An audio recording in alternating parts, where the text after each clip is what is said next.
Nos metemos nuevamente en la campaña departamental. Nos quedamos en Montevideo para dialogar hoy y recibir a Eduardo Rubio, candidato por Unidad Popular para la Intendencia Capitalina. Bienvenido. Buenos días, muchísimas gracias por la invitación, un gusto estar acá. Antes de comenzar la nota, bueno, veníamos un poco haciendo ahí un ping-pong de cómo viene la campaña, una campaña particular por la emergencia sanitaria, pero también con una polarización fuerte, ¿no?, entre el Frente Amplio y la coalición multicolor. ¿Cómo vienen trabajando ustedes entonces desde Unidad Popular? Bueno, nosotros venimos de una situación que nos planteó un gran desafío. Tuvimos un traspié electoral en octubre.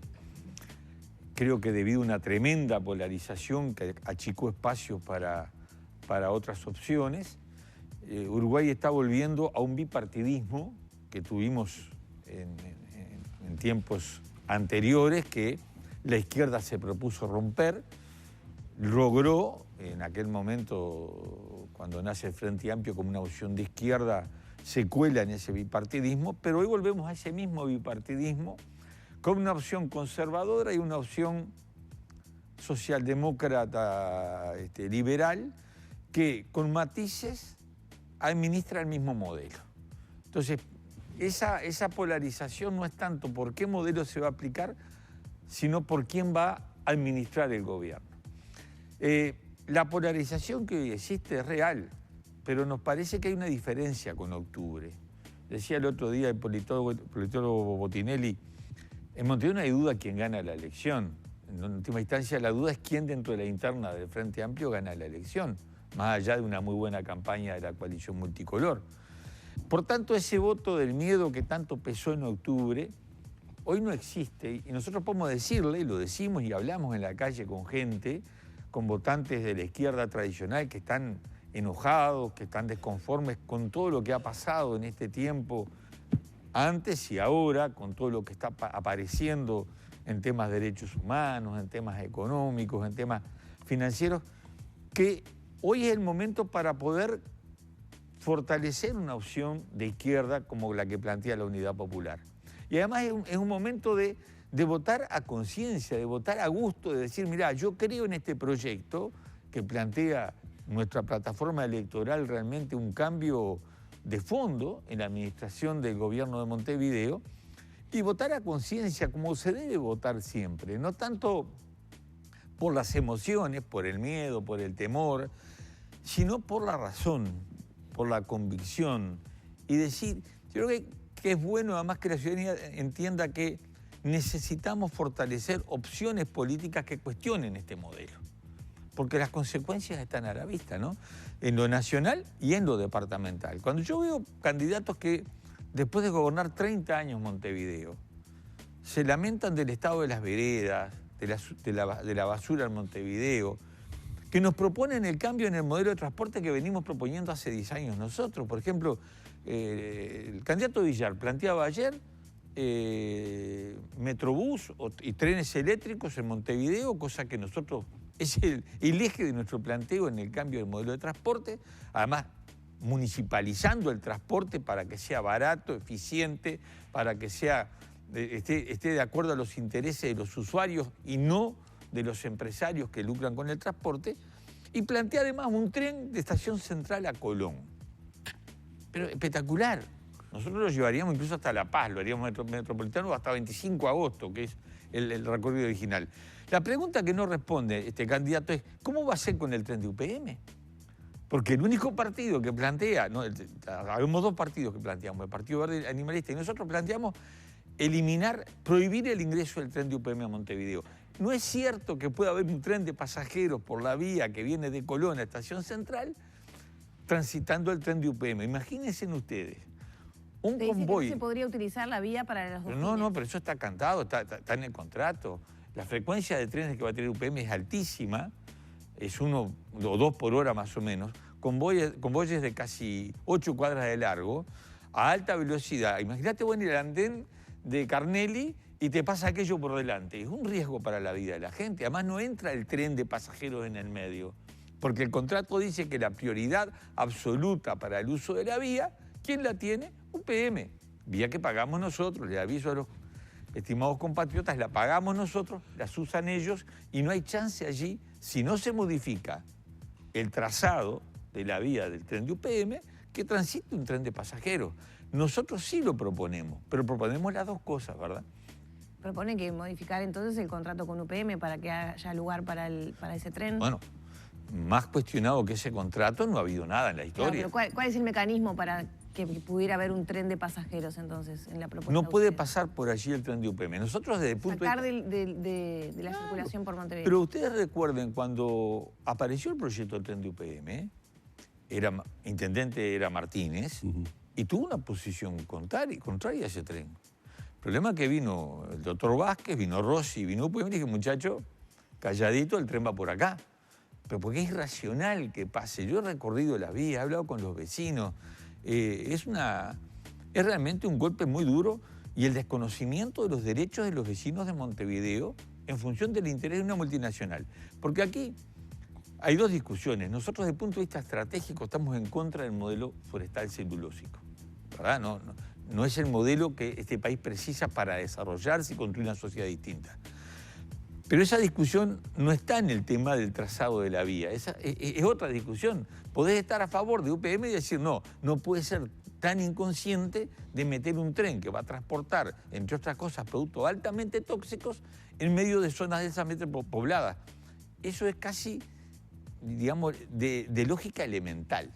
Entonces, a modificar el contrato, a ver, si un país no es capaz de modificar un contrato con una empresa para defender los intereses, la salud y la vida de su gente, entonces olvidémonos de que somos un país soberano. Eduardo, usted hace ahí una puntualización que me parece excelente para analizar un poco lo que nos pasa a todos los montevideanos, hablando específicamente de la campaña de la Intendencia de Montevideo. Y es esto que usted acaba de marcar. Uno escucha a los candidatos, escucha determinado tipo de promesas o proyectos. No le digamos promesas porque la palabra ha quedado a nivel político un poco bastardeada. Entonces digamos proyectos, ¿no? Entonces proyecto esto, proyecto lo otro, proyecto aquello.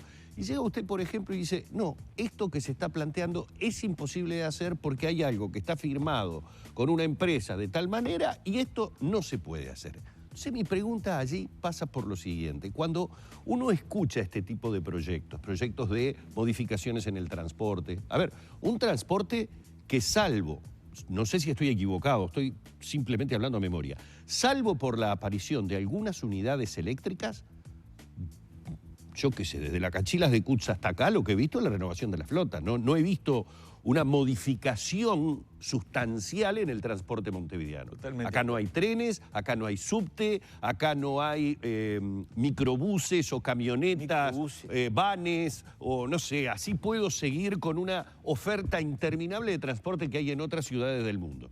Acá lo único que hay son unidades eléctricas y en determinado momento la aparición de las plataformas, ¿no? Léase Uber, Cabify, etcétera, etcétera, etcétera.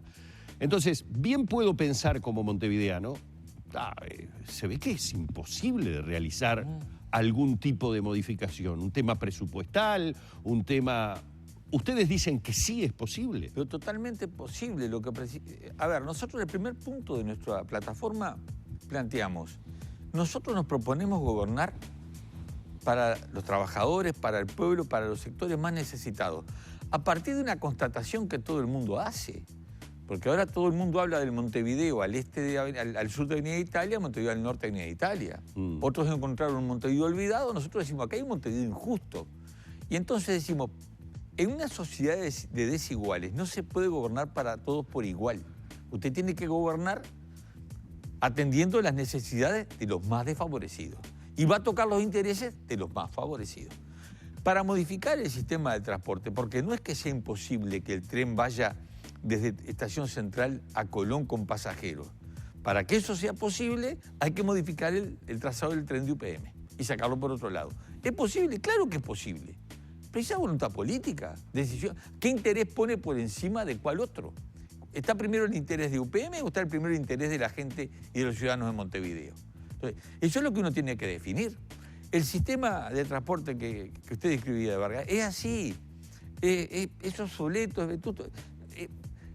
Unidades inmensas que llenan las avenidas, que entorpecen el tránsito, y se mantiene, y se mantiene, y se dice. Entonces, hay que modificar el sistema en su conjunto. Y nosotros decimos hay que municipalizar el sistema de transporte de Montevideo en un proceso. Porque usted tiene que hacer una inversión cuyo retorno no va a estar de repente en ganancia para la empresa, va a estar en ganancia para la sociedad y para la ciudad. Si usted deja de contaminar con los trenes, con los ómnibus a combustible, si usted deja de romper calles con semejante unidad de transporte, va a estar ahorrando en vialidad. Si usted además, en vez de tener que importar petróleo para refinarlo y usar el combustible, utiliza la suficiente energía eléctrica que el Uruguay tiene para mover en corredores centrales que después, claro, se vinculen con microbuses y que lleguen a todos lados, porque hoy, vaya usted al barrio Independencia, que está allá en los bulevares, cerca del ahora tan discutido UAM, ¿sabe cuánto tiene que caminar una persona para tomar un ómnibus para venir a trabajar al centro? A las 5 de la mañana, en los bulevares. Sí. Y 20 cuadras, 25 cuadras. Para tomar una línea que pasa por Valle Verde. Y si no, tienen que atravesar compañeras, mujeres de pueblo que trabajan en una empresa de limpieza o son maestras, atravesar campo, en medio de zonas realmente complejas. Claro, pero frente a eso hemos tenido en más de una oportunidad, estoy hablando de años de entrevistas con Juan Salgado, y se nos habla de que el transporte no puede llegar hasta determinadas zonas porque estamos teniendo también una curva descendente pronunciada en la venta de boletos. Entonces, se termina haciendo, es como un círculo vicioso. Excelente elemento para este debate. El transporte en una ciudad, ¿eso no es un servicio esencial? ¿Puede vivir y realizarse socialmente una persona sin un servicio de transporte? O si no, si tiene un auto o una moto. No, sí. Que la idea es que haya menos autos y menos motos circulando, ¿no? Entonces, es un servicio esencial. Cuando un servicio es esencial para la vida de la sociedad, entra en conflicto con el lucro, que es el objetivo natural de una empresa. No se conjugan. Entonces, usted para llevar un ómnibus a determinados barrios y que esa gente pueda salir a trabajar con seguridad, los chiquilines ir a la escuela, al colegio, al liceo, capaz que no va a tener el lucro que la empresa privada necesita. Ahí está el papel del Estado. Bueno, pero para eso hay subsidios que existen. Seguro, pero subsidiamos, o sea que el Estado está poniendo mucho dinero, el boleto sigue siendo caro y los ómnibus no entran a determinado barrio porque no da ganancia. Ahí está el problema de esta ecuación. Ustedes proponen municipalizar. Claro.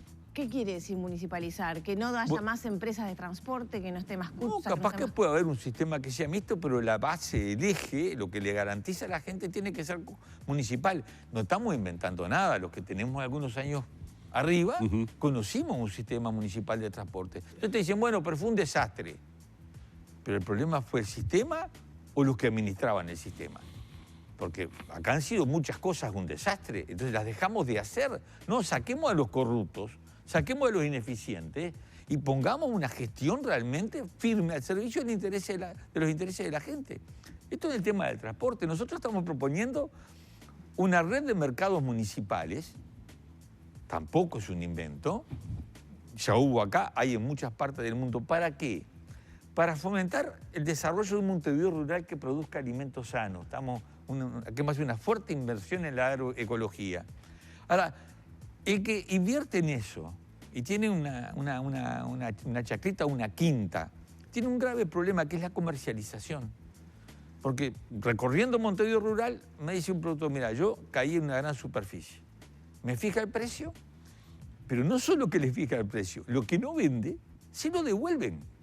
Entonces, abramos una red de comercialización para esos productos que van a estar dándole vida al productor pequeño y le va a permitir a la población acceder a productos de calidad a un precio que esté por lo menos más cercano a la posibilidad de su bolsillo. ¿Esto es una utopía? Bueno, en un modelo capitalista neoliberal a ultranza es una locura. En un modelo de sociedad donde lo que está primero es el hombre, digamos, este esfuerzo nuestro por humanizar la sociedad, por hacer de la persona algo que realmente importe, es posible. ¿Cuál es su opinión sobre todo lo que está pasando con la Unidad Agroalimentaria Metropolitana, la UAM? Bueno,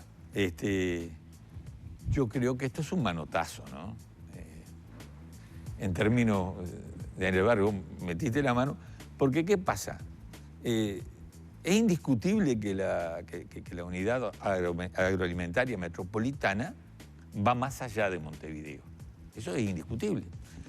Lo que es indiscutible es que el mercado modelo estaba hacia Añares y lo administraba la Intendencia de Montevideo, con participación múltiple. Que este proyecto fue impulsado fundamentalmente por la Intendencia de Montevideo. Entonces, yo creo que lo que hubiera tenido que pasar era que se estableció una mesa de diálogo, si hay una visión distinta. Bueno, mirá, esto va más allá de lo que es solo Montevideo, pero no meterlo en la ley de presupuesto. Me parece realmente un desatino para ser muy, muy delicado y ha generado un conflicto que, bueno, también se politiza, tiene un tono electoral. Nunca vi tanta propaganda del mercado modelo o de la UAM como veo ahora, la Intendencia larga una ofensiva, yo soy el dueño. Eso no le hace bien ni a los productores ni a la idea de que podía tener este proyecto de subir un escalón en calidad, etc. Ahí está. Y más allá del modo, que es lo que usted critica, en la sustancia, ¿qué es lo más conveniente en su visión para los productores y para la población en general? Yo creo que hay que hablar con los productores, que hay que tener en cuenta la historia. ¿Qué es lo más conveniente? ¿Que lo controle, o sea, la gobernanza esté como principal responsabilidad del Ministerio de Ganadería o la Intendencia con este... Bueno, después del episodio de Chiesa me parece que no sería muy conveniente, ¿verdad?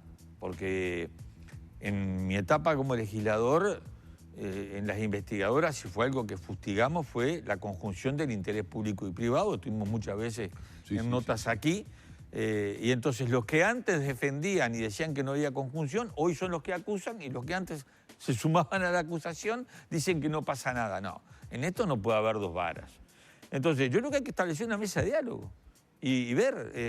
Yo creo que la Intendencia de Montevideo en esto sí tiene un papel importante para jugar, determinante. Está en Montevideo, no solo en la Intendencia, tienen que estar los productores, tienen que estar el Ministerio, y creo que se puede conversar y llegar a un acuerdo. Acá lo que debe importar, en primer lugar, es el interés de la gente. ¿Cómo logramos darle a los productores de alimentos un canal de salida de un buen nivel y cómo podemos asegurar que eso llegue a la población a un precio accesible? Eso tiene que ser la preocupación y no quien se sienta en el sillón de presidente. Ya tenemos que cerrar. La intención de Unidad Popular es entonces poner estos conceptos y dar esta pelea en la Junta Departamental. Exactamente. Y ahí se apela al voto. Nosotros estamos pidiéndole a la gente, en una elección que ya está, digamos, no va a haber una sorpresa en la definición, darle fuerza a una opción alternativa que coloca estos temas en el debate, que como lo hicimos en el Parlamento vamos a estar peleando por la vivienda, por la salud, por la cultura y por los intereses de los sectores más desposeídos. Muchas gracias por este diálogo con Arriba Gente. Muchísimas gracias por invitarnos. Muy amable. Eduardo Rubio, candidato a la Intendencia de Montevideo por Unidad Popular.